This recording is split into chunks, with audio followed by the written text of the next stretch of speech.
सुप्रभात बच्चों। आज हम कक्षा 3 विषय हिंदी का पाठ 14 अब तक बहुत बह चुका पानी, इसको हम पढ़ चुके हैं। आज हम इसका अभ्यास कार्य करेंगे। तो आइए देखते हैं।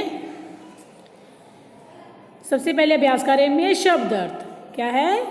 शब्द अर्थ नाती, नाती यानी संबंधी, यानी नाती क्या होता है मैंने बताया था ना कि जैसे आपके नाना है तो आप उसके क्या लगते हो, नाती, दोहित्र, है ना। प्रभाती, प्रभाती होता है प्रातःकाल में गाया जाने वाला संगीत। जो प्रातःकाल जो संगीत गाया जाता है उसे कहते हैं प्रभाती, प्रभात में ये गाया जाने वाला, है ना। मूर्खों, मूर्खों सॉरी बेटा, पुरखों क्या है, पुरखों। पुरखों होते हैं हमारे पूर्वज, जो हमारे पूर्वज हैं उन्हें कहते हैं पुरखे, है ना। हमारे जो पुरखे यानी हमारे पूर्वज, हमारे दादा से पहले जो उनके दादा, है ना, परदादा, ये सब क्या होते हैं, हमारे दादा नाना, ये सब हमारे पूर्वज होते हैं, तो उन्हें कहते हैं पुरखे। नादानी, नादानी यानी ना समझी, नादानी ना समझी। आगे उच्चारण के लिए शब्द हैं, ये आपको मेरे पीछे बोलने हैं। चोंच, सबसे पहले क्या है, चोंच। प्रभाती क्या है, प्रभाती। स्वर, स्वर। दोहराऊं, दोहराऊं। आगे प्रश्न है, सोचें और बताएं। तो ये प्रश्न के उत्तर आपको देने हैं। उड़ता उड़ता कौआ कहाँ पर बैठा, उड़ता उड़ता कौआ कहाँ पर बैठा, पेड़ की डाली पर। तो क्या उत्तर लिखोगे, उड़ता उड़ता कौआ आकर पेड़ की डाली पर बैठा। कौआ चोंच में क्या लेकर आया था, कौआ चोंच में एक रोटी लेकर आया था। क्या लिखोगे, कौआ चोंच में एक रोटी लेकर आया था। लोमड़ मीठी बोली में क्यों बोला, क्यों बोला था लोमड़ मीठी रोटी में, लोमड़ मीठी बोली में इसलिए बोला जिससे कि कौए की चोंच से रोटी गिर जाए। क्यों बोला, रोटी पाने के लिए, ना। तो ऐसे लिख दो चाहे कि लोमड़ मीठी बोली में रोटी पाने के लिए बोला, कि रोटी उसे मिल जाए इसलिए वो मीठी बोली में बोला। आगे है रेगिस्तान। रेगिस्तान, यहाँ पे कुछ शब्द दिए हैं तो आपको रेगिस्तान में भरने हैं। देखते हैं कौन से में कौन सा आएगा। तो पहले क्या आएगा, रेगिस्तान। राग सुनाओ मुझको, कैसा राग, मीठा। क्या आ जाएगा, मीठा, मीठा राग सुनाओ मुझको। तो ये लिखोगे ना मीठा, तो ये यहाँ पे आ जाएगा। अगला है बोला, क्या है, कौन से दादा से यूं, लोमड़। तो ये लोमड़ लिखा हुआ है ना, तो यहाँ पे क्या आएगा, लोमड़। यहाँ पे लिख रही हूँ बेटा मैं, तो ये रेगिस्तान में आएगा लोमड़। बोला लोमड़ दादा से यूं, अब न तुम्हारी क्या गलेगी, दाल। यहाँ क्या आ जाएगा, दाल। अब न तुम्हारी दाल गलेगी। अब तक बहुत बह चुका पानी, क्या आएगा, बह। अब तक बहुत बह चुका पानी। आगे सही अर्थ के साथ मिलान करें। यहाँ पे एक तरफ मुहावरे लिखे हुए हैं तो उसको उनके अर्थ से मिलान करना है।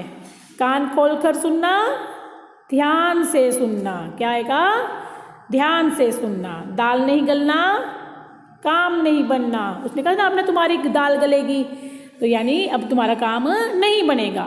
अपनी कला दिखाना, चतुराई बताना। अपनी कला दिखाना, चतुराई बताना। आगे प्रश्न उत्तर है। कौए के दादा नाना ने कौन सी कला दिखाई थी। तो कौए के दादा नाना ने कौन सी कला दिखाई थी, कौए के दादा नाना ने मीठा राग सुनाने की कला दिखाई थी। क्या उत्तर आएगा, मीठा राग सुनाने की कला। तो दोबारा देखो, कौए के दादा नाना ने मीठा राग सुनाने की कला दिखाई थी। रोटी की कौन कौन सी विशेषताएं बताई गई हैं, को कैसी थी रोटी, रोटी की विशेषताएं बताई गई हैं कि वह ताजी, चुपड़ी हुई, गोल गोल, है ना, और मोटी थी। तो क्या क्या विशेषताएं हैं, रोटी ताजी, चुपड़ी हुई, गोल गोल और मोटी थी। गर्दन ऊंची कर लोमड़ ने क्या कहा, लोमड़ ने गर्दन ऊंची कर कहा कि कोए बेटा मैं तुझे पहचान गया हूँ। क्या कहा कि कोए बेटा मैं तुझे पहचान गया हूँ। कौआ कौन सी नादानी नहीं दोहराना चाहता था? कौन सी नादानी नहीं दोहराना चाहता था? कौआ लोमड़ की मीठी बातों में आकर गाना गाने और अपनी रोटी खो देने की, है ना, उसके पूर्वजों ने क्या किया था? लोमड़ की बातों में आ गए थे और गाने लग गए थे और उनकी रोटी जो है वो नीचे गिर गई थी, है ना। तो इसी नादानी को वो नहीं दोहराना चाहता था। तो दोबारा देखो, कौआ लोमड़ की मीठी बातों में आकर गाना गाने और अपनी रोटी खो देने की नादानी नहीं दोहराना चाहता था। अब तक बहुत बह चुका पानी, इस कथन का क्या आशय है? कि अब तक बहुत बह चुका पानी, इस कथन का आशय है कि कौआ कहता है कि अब मेरी समझ पुरानी नहीं रही, है ना, अब मुझे अनुभव हो गया है, अब मैं होशियार हो गया हूँ। अब तक मीठी बातों के बहकावे में आकर हमने बहुत कुछ खोया है, पर अब तुम्हारी चालाकी नहीं चलेगी। कि अब तक हमने मीठी बातों में तुम्हारे बहकावे में आकर, तुम्हारी मीठी मीठी बातों में आकर अपना बहुत कुछ खो दिया है, लेकिन अब तुम्हारी चालाकी नहीं चलेगी। तो इसलिए कहा गया कि अब तक बहुत बह चुका पानी, यानी हम तुम्हारी मीठी बातों में बहुत आ चुके हैं, अब तुम्हारी किसी प्रकार की चालाकी नहीं चलेगी।